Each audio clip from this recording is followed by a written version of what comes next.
जय जय श्री सीताराम। थरे महावीर हनुमान माता सीता को प्रणाम करने को जाइथिले। देखिले सेतेबेले माता सीता मथारे सिंदूर लेपन करुथिले। ए सिंदूर धारण करिवार रहस्य से पचारिबारु सीता उत्तर देई कहिले, हे पुत्र, मो प्रभु को संतुष्ट करिवा पई मु ए सिंदूर धारण करुछि।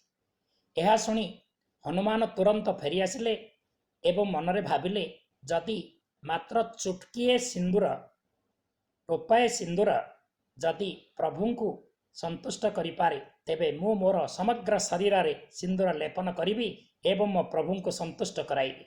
यह कही तुरंत निज शरीर रे सिंदूर लेपन कले एवं प्रभु निकटरे उपस्थित हेले।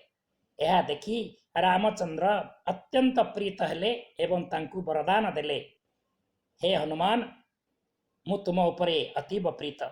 जो भक्त माने ए सिंदूर वर्णरे अर्थात लाल अक्षर रे मोर नाम को अर्थात श्री राम नाम को लिखन करती निश्चित भाव से मंगल हेब। एवं हे हनुमान, तुमे से भक्त मानकर मनस्कामना पूर्ण करिब एवं सुरक्षा देव।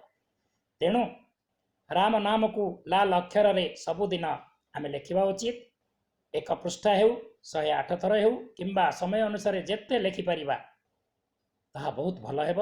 तेणु चलतु ना यही जगत को राम नाम द्वारा प्लावन करवा। जो मुनि ऋषि माने आमको रास्ता बतई पदांक अनुसरण करवा। राम नाम बिना भवसागर तरिवार उपाय कौन अच्छी। जय जय श्री सीताराम।